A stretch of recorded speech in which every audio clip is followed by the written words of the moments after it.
Yo, ladies and gentlemen, 119 has been out for a little bit, and one thing that is now gone is portal slicing. So let's talk how we feel about that.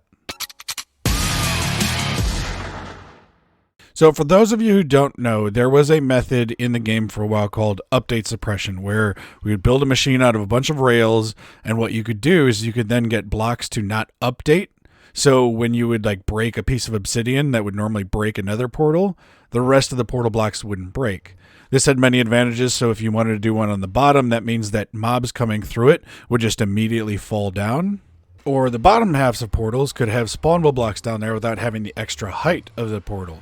And so that could decrease the height map all the way from up here, all the way to down here. And then when you would do this all the way down at bedrock level, that meant you were really decreasing the height map significantly, because now you're not talking a matter of, 0.5% of the blocks. You're talking about a matter of 50 to 80% of the blocks.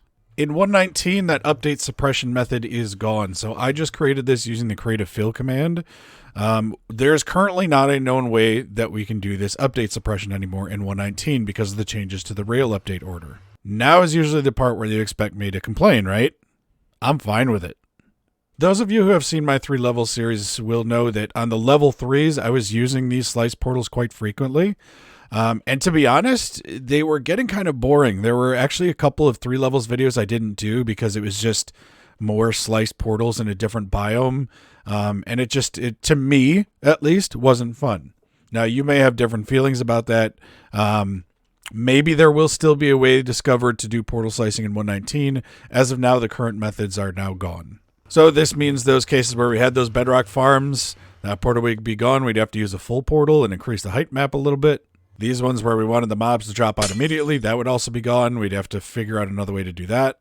And I'm good with that. I do intend on revisiting some of those 3 levels farms sometime in the near future when I get some time, and look at those level 3s that we're using to slice portals and see if we can't find a way either to increase that or to just go ahead and see what kind of rates we do get without doing the portal slicing. And then find out what mechanics we're going to need to do, in these types of situations where we're using it for overworld kill chambers and all that. There's already a couple ideas over here. In fact, you've probably seen something like this before in my series, because for the level 2s, and especially level 1s, we don't do any portal slicing. All this is just 2 hoppers that have an item in them that go back and forth, and then it just pushes these blocks. However, it's still not that efficient because they will spawn inside the portal, and then they wait until, either they pathfind or something else pathfinds to actually get them pushed either out this side or to get them pushed back here so that they can then get pushed through. Here's another idea. So Glotz and I were working on the ideas for the Wither Skeleton farm for Glorious, and it's a slime pusher without redstone.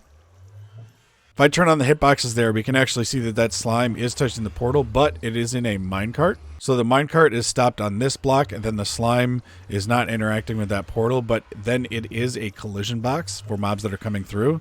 So I have a bot in the nether, and I'm just going to use that to spawn a wither skeleton in the portal. And we can see that slime entity then gives them momentum immediately after coming in to push them into this little water stream and knock them off. Like I said, I do want to take some more time on this. Maybe the water stream isn't ideal, but if we don't use that, then they actually just end up on this little tiny edge right here, and then we've got to wait for another one to come through to knock them off. Ideally, we want to get all of them out, and the water will do that pretty quickly.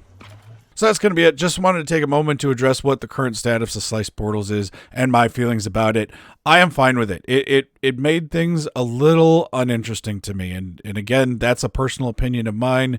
You may share a different opinion, and that's completely your prerogative. But I am looking forward to having to do these designs with taking out those sliced portals, just because they kind of ended up in all the level 3 series, and it was just wasn't as fun.